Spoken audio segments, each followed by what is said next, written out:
Keep up to date with everything this year on Twitter, SoundCloud, YouTube and WordPress.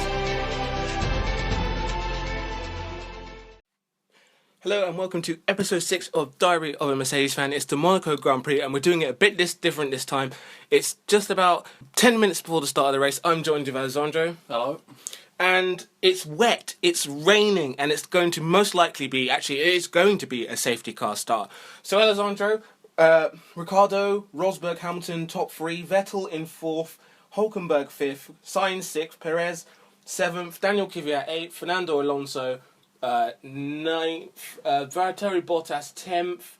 From a Ferrari perspective, obviously Vettel's in 4th and Raikkonen is in 11th. So where do you think that especially in this wet race, Ferrari can do? The hope is just to improve on that and finish better than where we start. I think we really with this wet weather, it's impossible to predict, and literally anyone can win this race. So there's going to be some surprises today. Should be good. First wet race since 2008 and safety car start. So how many laps do you think safety car will be out for? And do you think it's just going to be a few laps, or do you think we'll be seeing the first 20 laps without the safety car? No, I think it might just be a few laps. I think while it's raining, it's probably best just to let them go around a couple of laps and then release them, because if the intensity of the rain doesn't change, then it's not going to change. Then again, they might wish to leave the safety car out and for as long as it's raining and release them only if it stops raining. So to be honest, I don't know. It's I can't remember the last time it was a safety car start at Monaco.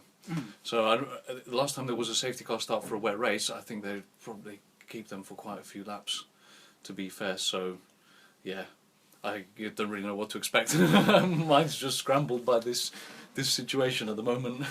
Vettel in 4th place. Put yourself on the Ferrari pit wall. You're the strategist. How does Vettel win this race? Just stay out of trouble and hope that everyone around him doesn't stay out of trouble. Okay, barring Vettel, who do you realistically think is of your bet to win the 2016? As it stands, it has to go with Ricciardo. So less than 5 minutes to go until lights out. Me and Alessandro will be back just after the race, just to simply discuss what's going on, and it's most likely going to be a fantastic Grand Prix.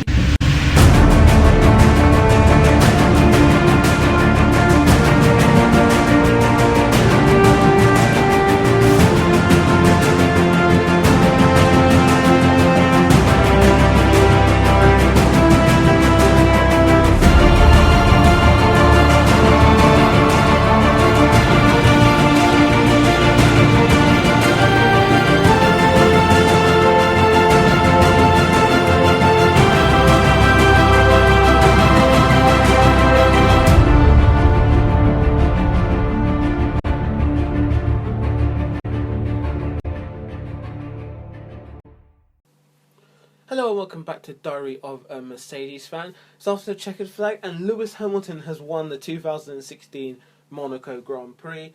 Daniel Ricciardo finished 2nd, Sergio Perez was 3rd, Sebastian Vettel was 4th, Fernando Alonso was 5th, Hülkenberg was 6th, unfortunately Nico Rosberg was 7th, we'll get onto that later.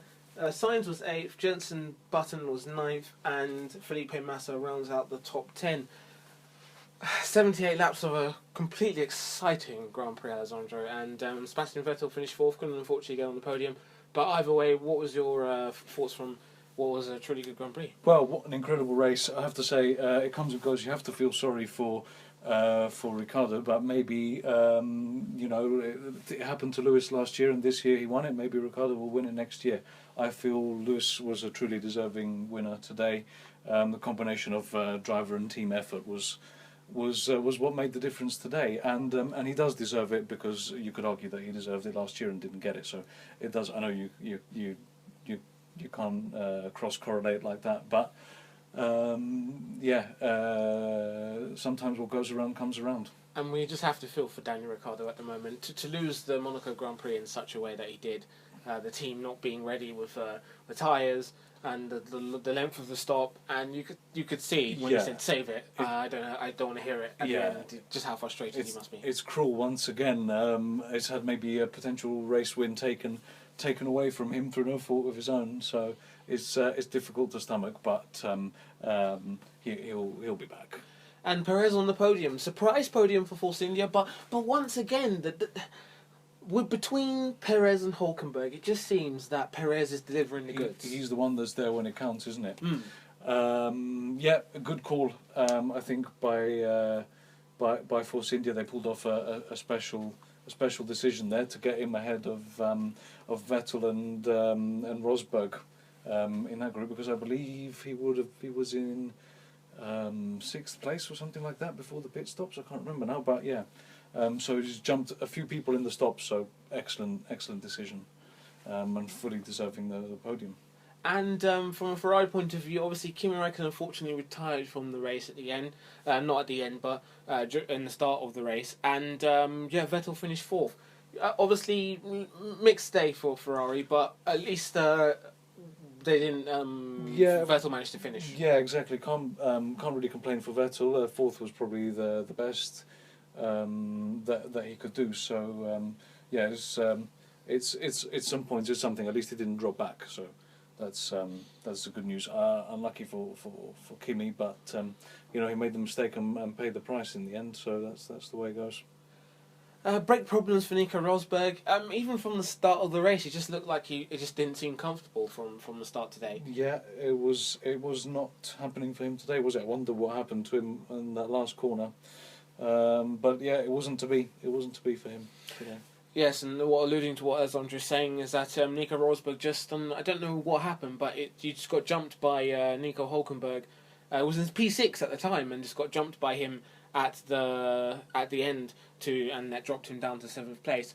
And the little incident between Lewis Hamilton and Daniel Ricciardo, where the race control investigated him. In your opinion, a racing incident? Didn't need investigation? Yeah, no need for any penalties. I can understand why they want to investigate it, but the right decision not to take any action.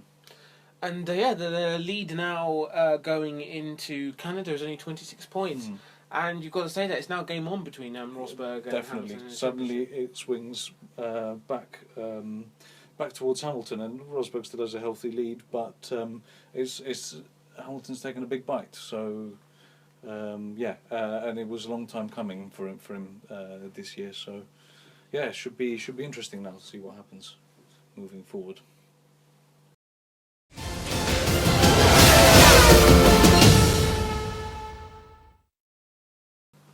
So my thanks to Alessandro once again. Lewis Hamilton has won the 2016 Monaco Grand Prix. A fantastic drive from him. One of the best drives I've seen. 78 laps.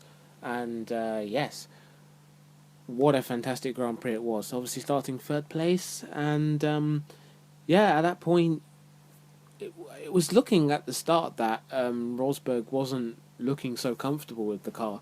And obviously now we know that there's a brake issue, which obviously then, once you let Hamilton pass, you could see the difference in speed. I think I clocked that it was about 12 seconds at one point. I think after maybe 10 laps, Hamilton had gapped for Rosberg. Bit of a shame. Obviously in the end, Rosberg finished 7th, got done by Hulkenberg in the last corner. So it's bittersweet in that sense, because it's always nice to get a 1-2. Couldn't get the 1-2, but Ricciardo, shame for him. I feel really bad for the guy. He must be really feeling it, considering that Red Bull messed up, just like we did last year with Hamilton. It's tough to take, considering when you've driven perfectly the whole weekend, and something like this happens. So he'll go away hurting, especially after Barcelona, where Red Bull kind of messed up his strategy there. So that's a shame. My thoughts. Great drive from Lewis, as I said. He's shown why he's a triple world champion in this race. He absolutely put on a masterclass of a performance and deserves the win. I know it's a shame. Probably wouldn't have won if Ricciardo didn't have that problem, but either way, still, sometimes, just like how Rosberg got the win last year, from a mistake. Hamilton's got it, but I don't think even with the mistake, it's any less deserved. So there we go. But obviously a shame to see Rosberg in seventh. We on his car, braking issue for most of the race, and then unfortunately had a bad stop. Something got delayed on the stop, which meant he got jumped by Vettel and Alonso. Then the braking issue resolved, and he was stuck behind Alonso for the race, and obviously gets done by Hulkenberg. But one of the things which coming away from the race does shock me is I was looking on Twitter and the abuse actually that goes on between people who class themselves as Rosberg fans and some people who class themselves as Hamilton fans. I have to say that some of the people that class themselves from Hamilton fans that haven't really today put themselves in the greatest of lights. A lot of abuse for a driver who's clearly shown that he's a team player. No matter what you think of Rosberg, it's clear that if he didn't move over, we wouldn't realistically have won the Grand Prix, because if it was transpired that Nico just stayed there and let Lewis stay behind him, then Lewis wouldn't have got past. So to say that he's I can't repeat some of the stuff they're calling him, but you got to think of the bigger picture here. He's a team player, and he definitely has shown today that while he could have easily thought about himself, he's done a great favour for his teammate, who's gone on to win the race, no doubt, and has done a massive favour for his team. So there we go. And I think also the abuse that Mercedes have got over the last few races has been a bit uncalled for, from people who proclaim themselves to be Mercedes fans. Now, if you're a true fan, surely you understand that sometimes these things happen. Even after yesterday, some of the things that people were talking about. Look, I understand people are passionate, and everyone has an opinion and has the right to their own opinion, but then sometimes it just borders on the extreme. Let's remember that Mercedes is trying their absolute best, putting their blood and sweat into making sure that they win races and win championships. So why would they, sabotage one of their own drivers? And I know conspiracy theorists are going to have an absolute field day, but come on, let's be real here, These guys are out there to race at the highest level and to pick up wins, a world championship winning team, so why would they want to sabotage one or other? But that's just some of the things that I've taken from the Grand Prix weekend. Bit of a shame that that has happened in that respect. Obviously, these things happen, and you're going to get people who will say like that, people that will make these accusations and that stuff. But in the end, that's just Formula One. That's racing. Everyone's passionate and everyone's got an opinion. So yeah, where do we go from here? Obviously the gap now is gone down to 26 points. So realistically, was game on for the World Championship. A lot of people afterwards were like, "Oh, what does this do for Nico's confidence? Whatever." Let's not forget he's won, the first 4 races of the season. So I'm sure that he'll be looking to get back on form for Canada in 2 weeks' time. We started second and third. We didn't get pole position, and we still managed to win the race.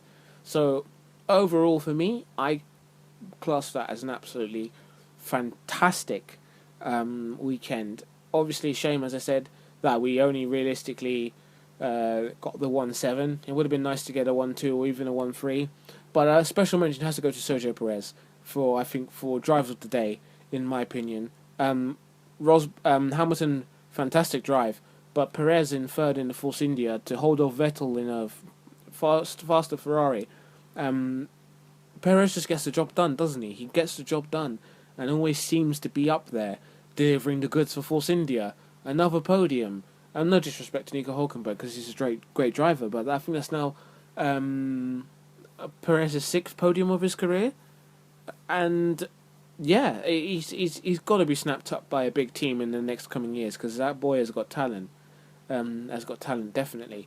But yeah, I mean, overall, Lewis Hamilton has won the 2016 Monaco Grand Prix, 7.2 seconds ahead of Daniel Ricciardo. The world champion has shown why he is a three-time world champion with an exemplary drive from third place to win this prestigious Grand Prix. Only the second time that he's won it in his Formula One career, and it's his 44th win for car number 44. My thanks to Alessandro Di Genova, my good friend, for all of his input over the weekend. And yes, I'll be back in 2 weeks' time for the Canadian Grand Prix. Coverage once again, as usual, will be on SoundCloud from FP1 all the way through to qualifying, and then I'll be back in the next week with Diary of a Mercedes Fan on YouTube. Also follow us across all our social media channels. The links will be in the description. And yeah, it's been a great weekend for Lewis Hamilton, not so much for Nico Rosberg. A bittersweet day for Mercedes, winning the race, finishing 7th, but all in all, we still managed to take 25 points out of the weekend. My thanks to everyone who retweets and listens and watches everything. You know, it's not just me. There's a lot of hard people that are working on this Diary of a Mercedes Fan project, and we all really do appreciate the support, retweets, and that stuff that, you know, and the people, the people that actually listen to our content. It does give the inspiration to keep on going, and hopefully over the coming seasons we can make this bigger and better and get more people involved. But yeah, this is it for episode 6 of Diary of a Mercedes Fan. 2 weeks' time is the Canadian Grand Prix. All that's left for me to say is thank you very much, guys, once again for your support, and thank you very, very much for listening. Keep up to date with everything this year on Twitter, SoundCloud, YouTube, and WordPress.